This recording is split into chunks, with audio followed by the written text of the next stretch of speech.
Hey YouTube, it's Jane Nice in a video, and this is another review.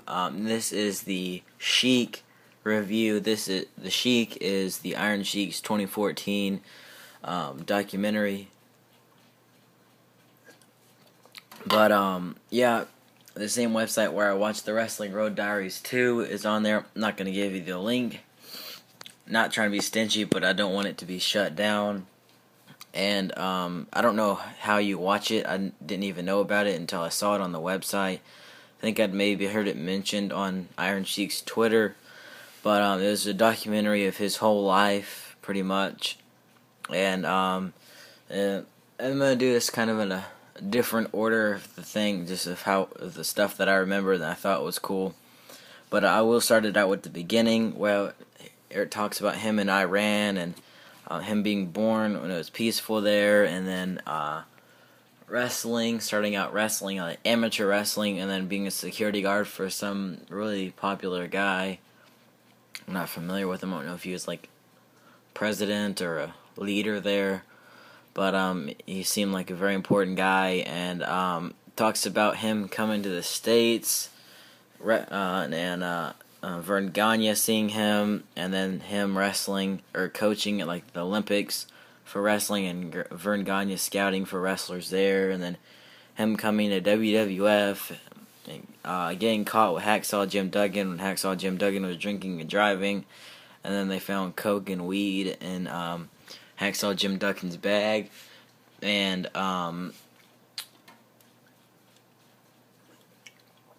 it talks about his Twitter, how he's famous on Twitter with just the random stuff, always funny tweets. You always gotta follow him. Pretty sure it's just at the Iron Sheik, or maybe it's real Iron Sheik. I'm not for sure, but if you search Iron Sheik, you can probably find it. And yeah, and talks about his YouTube videos, how something happened with some Kramer dude, and he said a racial slur, and then he was just like, "I'll suplex you, Baba," and just all that stuff. And he's like a internet guy now with the Twitter and the YouTube videos with the fucking bullshit and just the funny stuff all the time. And it talks about him having a drug problem, like crack and weed, and he used to be an alcoholic, but then he moved to like crack and weed and stuff. And talks about his daughter Marissa dying, and that made him even more sad. Trying to think of what else it talked about.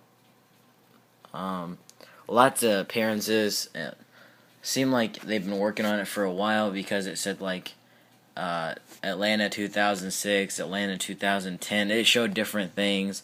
Toronto present day. Seemed as if they've been kind of working on this for quite some time.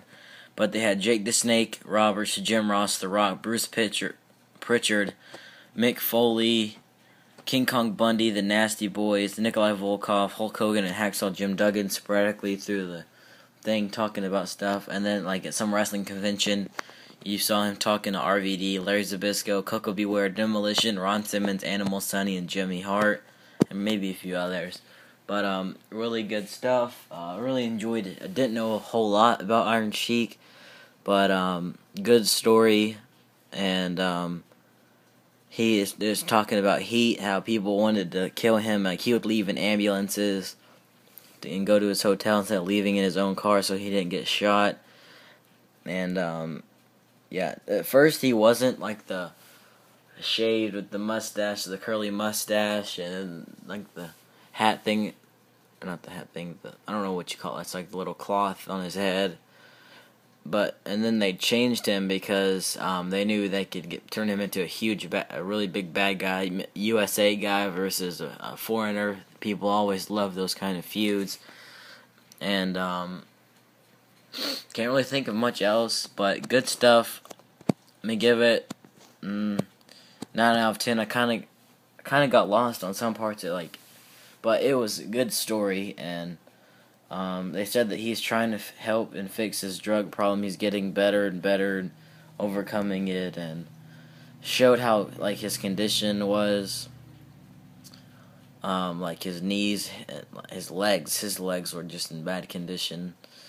And like he had to be at the very end. It showed him back in a wheelchair, just being carted around, wherever. But good stuff. You're gonna have to find a way to check it out. Don't know if it's on a DVD or what, but yeah, it was about, let's say, almost 2 hours, about an hour and 40 minutes or so. But yeah, that's my review of the Iron Sheik documentary, and that's about it. Don't forget to comment, rate, subscribe, bye.